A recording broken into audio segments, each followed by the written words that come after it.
Të ndëruar xhamatli, të ndëruar të pranishëm, jemi duke u shoqëru me surët e fundit të Kur'anit Allahu subhanahu wa ta'ala, dhe kemi arrit tek surja e 88 me radhë, e cila mban titullin Suratul Ghashiyah, surja e rrëthimit dhe mbulimit.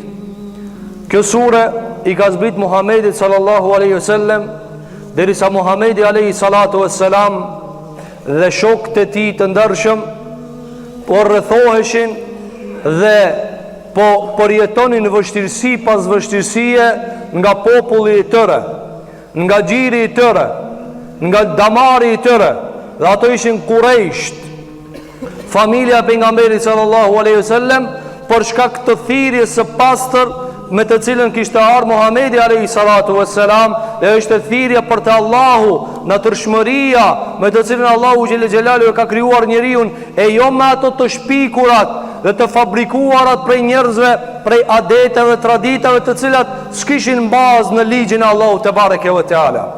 I zbriti kjo sure për ta ngushëlluar, nga sa ata rrethonin pejgamberin sallallahu alaihi wasallam, e Allahu xhelel xhelalu i tha: "Hal ataka hadithul ghashiyah?" A e diti për një me qka të më thanë me të rëthue?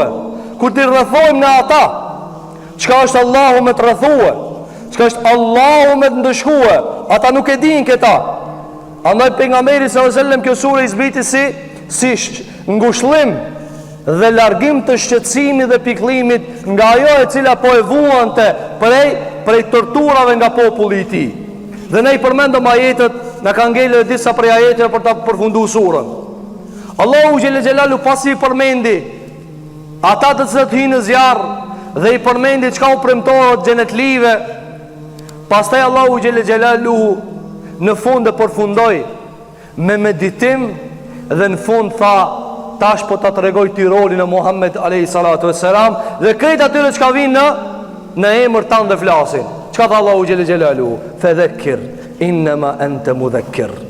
Madhe me dhe kjo është porësia ma e madhe e gjdo hoxhe, e gjdo djetari, e gjdo gjumaje, vetë gjumaje këtë porësia ka. Fedekir, ti kalzoj o Muhammed a.s. që ti e veç për me kalzue, ti e veç për me qërtu dhe alarmue, ti nuk e zbet ndëshkimin, ti nuk e zbet azabin, ti nuk e bje gjenemin, hoxha nuk e bje gjenemin, as Muhammedi sësem nuk e bje gjenemin, po Muhammedi a.s. të kalzon, të paralajmëron, të tërheq vërejtën, thotë mos. E pastaj nëse ti e ke shpordor këtë vullnet të lirë, që të ka dhënë Allahu xhelel xhelalu, atër vaj halli për ndëshkimin, atër vaj halli për ndëshkimin. Thotë Allahu xhelel xhelalu: lesta alejhim bi musajtër, ti sje mbi to i vërsult mbi kokë. Lesta alejhim bi musajtër, kur kuj që ki hip në qaftë jo Muhammed a.s. ti veç që ti kalzue, a i ka hip Muhammed a.s. ti kuj në qaftë, ja që shtamon e ja s'ka, ja ka kalzu rrugën, që shtu rruga, po në rrugën e drejtë s'ka me lëshupe, në rrugën e Allahu xhelel xhelal nuk duhet me ja bo qefin kur kujna, nëse është e ba haramin e baba jetë thuj haram o kjo, nëse ti kush e pirakin e ti e ki dos thuj kjo haram, te ka ndalu Allahu xhelel xhelalu. Andaj në rrugën e Allahu xhelel xhelalu Allahu e kalzoj. Këto kanë me hinë gjenem, këto kush i ban këto punë hinë gjenem. Mirë po i tha: lesta alejhim bi musajtër, ti së nishti me zor, sidomos zemën që shti me zor, që shti ti kanë me zemër me dasht, me ndjek, me të pasu, s'ka mundësi. Lesta alejhim bi musajtër. Andaj porosia e gjdo pejgamberi dhe ndjekësve të pejgamberve dhe ulemavit se të përcjellin fjallën e pejgamberit cila është: lesta alejhim bi musajtër.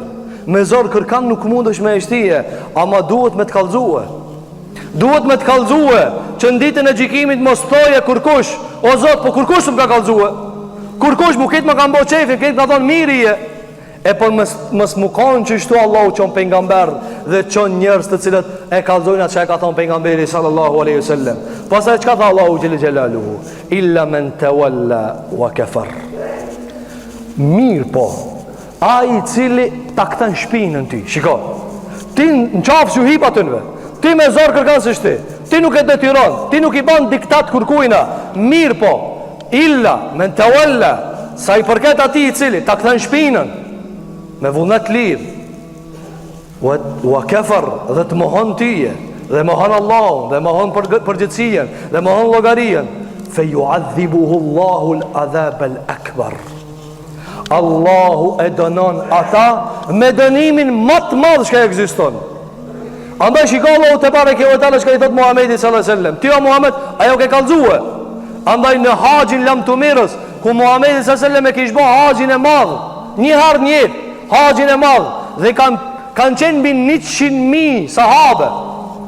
E ka marrë khutbën Lam Tumirëse dhe e ka çu gishtin ka Allahu te bareke ve teala, ka thënë Allahumma hal balagh, Allahumma fashhad.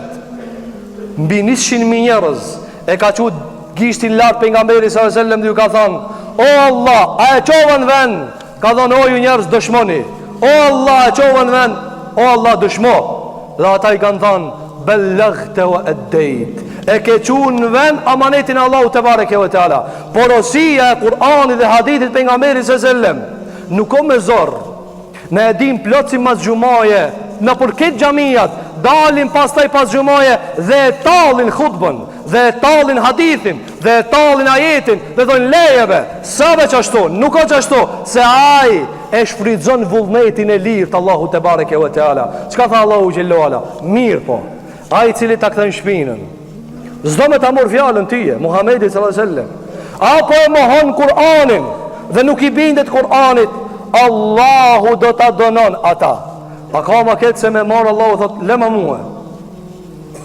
muhe. Para menon, një njëri forcën dunja me thonë, lema muhe këta, ti lirohesh. Një njëri me thonë, lema muhe këta, unë e kry këtë punë, kër e dit dikush se ka kompetenca dhe ka mundësi me ta kry një punë kësaj dunjaje, dhe ti thot, lema këtë punë muhe, ti lirohesh, apo? Dhe du tamam se kjo e kry këta. Allahu gjelloj, thot Muhammedit alayhi salatu wassalam, ai çka ta këtën di shpinën, lema muhe.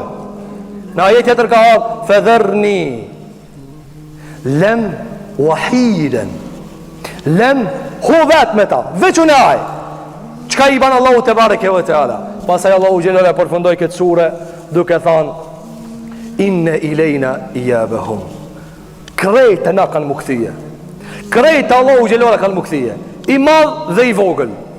Ai pat 60 vjet, 50, 40, 30, 70, 100. Ka jetu Nuhi alayhi salatu wasalam, ati çka i shkon menja se ala i ria, e se Allah ka vak. Ka jetu Nuhi alayhi salatu wasalam 1780 vite, që ka përmenim nuk e thiri rahimahullah, 1780 vite.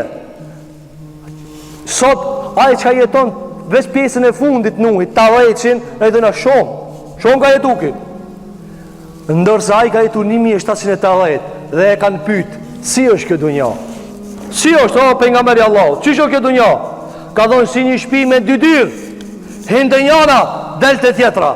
A ka mundësi ti murahatuan këtë situatë? A ka mundësi në të nëzit ti murahatue? S'ka mundësi, tha Allahu xhelle xhelalu, inna ileyna iyabahum. Këtë keni më kthit e na. Sa njerëzimi ti përcjell për ditë? Sa njerëzimi ti përcjell për ditë? A kojshien, a mikun, a kaban, a një familjar, e mi të qute Allahu te bareke ve teala, pastaj kthehemi kishe kur gjaz ndodhi. Kishe kur gjaz ndodhi, a te kemi lanë vetë në vorë. Tha Allahu te bareke ve teala, thumme inna alejna hisabahum. Pastaj, masit kthehen të na i morën llogari. Na i morën llogari njerëzit, të Allahu te bareke ve teala. A do të ndëruar xhamatli, surja 88, surja Al-Ghashiyah, sura e madhe Allahu te bareke ve teala, nëse njeriu e mediton, do ta shikon se zemra e tij ka nevojë për korrigjim, ka nevojë për merremetim, ka nevojë me u pendu dhe me u pastruar nga mëkatet dhe rebelimet, me u kthi Allahu te bareke ve teala. Andaj Zoti jon te bareke ve teala nuk na ka kriju dhe nuk na ka dhënë begati dhe nuk na ka shlut mira, pos për mi thon Zotit Allahu te bareke ve teala, faleminderit o Zot. Të jemi mirënjohës. E çish është kjo mirënjohje? Çish i thuhet mirënjohja Allahu te bareke ve teala? Duke fal namazin, duke përmend Allahun te bareke ve teala. Keni po një njeri kur e do di diçka, sa shumë e përmend, tamam ndrohet muhabeti, ai ta çet muhabetin te ajo çka ai e do. Tamam ndrohet muhabeti, ai prap kthen te ajo çka e do. Kështu kanë qenë pejgamber. Tamam e kanë ndruar njerëz muhabetin, ato ja kanë kthi ka Allahu. Tamam e kanë kthi njerëz diku muhabetin, ato ja kanë kthi ka Allahu, se çati ju kanë zemra. Çati ju kanë zemra, ku tri zemra jote? Ti e di më mirë, ku tri zemra jote? An telefon, an kerr, an shtëpi, an vajza, anë haram, anë muzik, apo të rritë Allahu te bareke ve teala.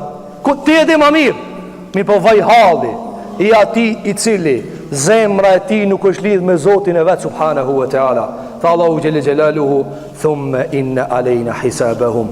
E na o Muhammed alej salatu selam, na i mora logari njerëzit. Ti veç kalzoju se që shkjo ka përgjëtsi, e pasaj na leneve ata. Na e lusme Allahu subhanahu wa ta'ala që Zotin gjele gjelaluhu ti përmirëson zemrat tona.